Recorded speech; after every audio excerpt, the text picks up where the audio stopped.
హాస్పిటల్లో రిపోర్ట్స్ మార్చుతూ డాక్టర్కి అడ్డంగా దొరికిపోయిన జ్యోత్స్న శివనారాయణ ముందు నిజాన్ని బయటపెట్టిన కార్తీక్. అసలిదంతా ఎలా జరగబోతోంది అనేది ఈ వీడియోలో తెలుసుకుందాం. ట్విస్ట్ అయితే అద్రిపోతుంది, చివరి వరకు మిస్ కాకుండా చూసేయండి. సుమిత్ర సంతోషంగా ఉండాలని కాంచని ఇంటికి రమ్మని శివనారాయణ అయితే పిలుస్తాడు. కాని కాంచన మాత్రం సుమిత్రని చూడలేనని, సుమిత్ర బాధపడుతూ ఉంటే తట్టుకోలేనని కాంచన రానని చెప్తుంది. అప్పుడే ఇక ఆ మాట విని కార్తీక్ అయితే, అమ్మ రానంటుంది, ఇప్పుడేం చెయ్యాలో అర్థం కావడం లేదు అని కార్తీక్ అంటూ ఉంటాడు.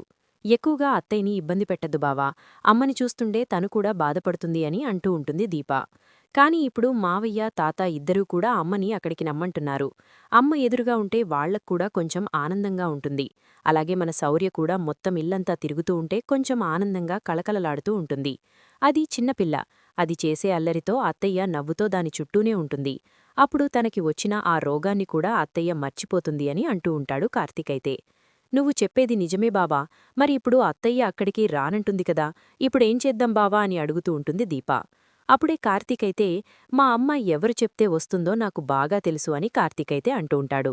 ఇంతలో ఇక కార్తీకైతే శ్రీధర్కి ఫోన్ చేస్తాడు. ఫోన్ చేసి స్వప్నకి ఫోన్ చేసి, కాశీ చాలా ఇబ్బంది పెడుతున్నాడు, తనని బయటికి వచ్చేయమని, తను మాత్రం అక్కడికి రానని చెప్పి స్వప్నని చాలా ఇబ్బంది పెడుతున్నాడ్రా, స్వప్న అయితే లాయర్ని పిలిపించి విడాకులిప్పించమని గొడవ చేస్తోంది అని అంటూ ఉంటాడు శ్రీధరైతే.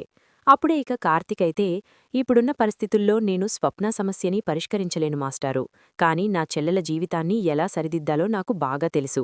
జ్యోత్స్నా మాటలు విని కాశీ అయితే బాగా చెడిపోయాడు. జ్యోత్స్నా మాటల్ని వింటున్నాడు. కాశీకి ఎలా బుద్ధి చెప్పాలో కూడా నాకు బాగా తెలుసు. కాని ఇప్పుడు అత్త విషయంలో టెన్షన్గా ఉన్నాం కదా, అందుకని కాశీ స్వప్నాల విషయంలో నేను జోక్యం చేసుకోవడం లేదు అని అంటూ ఉంటాడు కార్తీకైతే. అందుకేరా, ఏం జరిగినా కూడా నేను కూడా నీదాకా తీసుకురావడం లేదు, కాని స్వప్న విడాకులంటోంది అని అంటూ ఉంటాడు శ్రీధర్. విడాకులన్నా కూడా వాళ్ళిద్దరూ విడిపోరు మాస్టారు, కాశీకి చెప్పే రీతిలో చెప్పాలి. తనలో మార్పు వస్తుందని నాకు నమ్మకముంది, కాని వాళ్ళిద్దరూ మాత్రం విడిపోకూడదు అని అంటూ ఉంటాడు కార్తీకైతే. మాస్టారు మీరు చెప్పినట్టు చేస్తారా అని అంటూ ఉంటే, ఏం చెయ్యాలి అని అడుగుతూ ఉంటాడు శ్రీధరైతే. రేపొకసారి ఇంటికి రండి అని అంటూ ఉంటాడు కార్తీక్.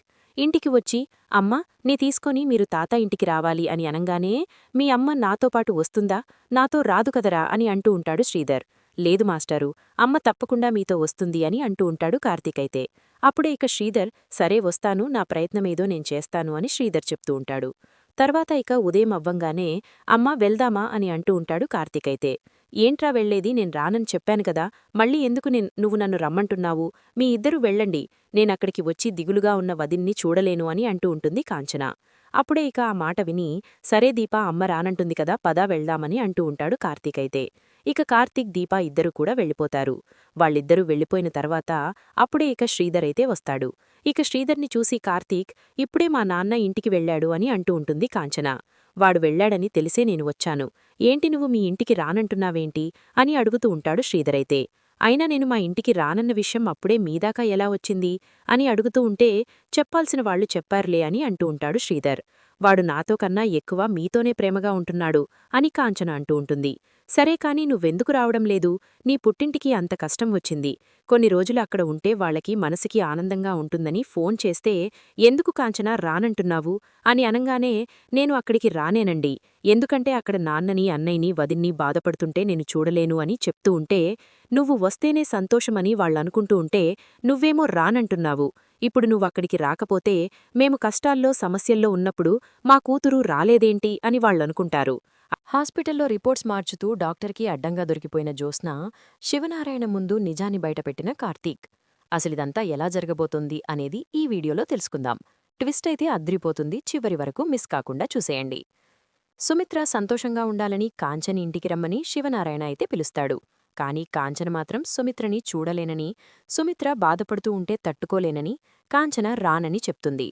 అప్పుడే ఇక ఆ మాట విని కార్తీకైతే, అమ్మ రానంటుంది, ఇప్పుడేం చెయ్యాలో అర్థం కావడం లేదు అని కార్తీక్ అంటూ ఉంటాడు. ఎక్కువగా అత్తయ్యని ఇబ్బంది పెట్టద్దు బావా, అమ్మని చూస్తుండే తను కూడా బాధపడుతుంది అని అంటూ ఉంటుంది దీప. కాని ఇప్పుడు మావయ్య తాత ఇద్దరూ కూడా అమ్మని అక్కడికి నమ్మంటున్నారు.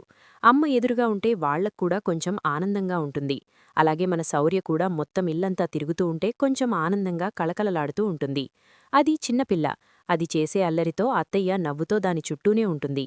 అప్పుడు తనకి వచ్చిన ఆ రోగాన్ని కూడా అత్తయ్య మర్చిపోతుంది అని అంటూ ఉంటాడు కార్తీకైతే. నువ్వు చెప్పేది నిజమే బావా, మరి ఇప్పుడు అత్తయ్య అక్కడికి రానంటుంది కదా, ఇప్పుడేం చేద్దాం బావా అని అడుగుతూ ఉంటుంది దీప. అప్పుడే కార్తీకైతే, మా అమ్మ ఎవరు చెప్తే వస్తుందో నాకు బాగా తెలుసు అని కార్తీకైతే అంటూ ఉంటాడు. ఇంతలో ఇక కార్తీకైతే శ్రీధర్కి ఫోన్ చేస్తాడు. ఫోన్ చేసి స్వప్నకి ఫోన్ చేసి, కాశీ చాలా ఇబ్బంది పెడుతున్నాడు, తనని బయటికి వచ్చేయమని, తను మాత్రం అక్కడికి రానని చెప్పి స్వప్నని చాలా ఇబ్బంది పెడుతున్నాడ్రా. స్వప్న అయితే లాయర్ని పిలిపించి విడాకులిప్పించమని గొడవ చేస్తోంది అని అంటూ ఉంటాడు శ్రీధరైతే. అప్పుడే ఇక కార్తీకైతే, ఇప్పుడున్న పరిస్థితుల్లో నేను స్వప్న సమస్యని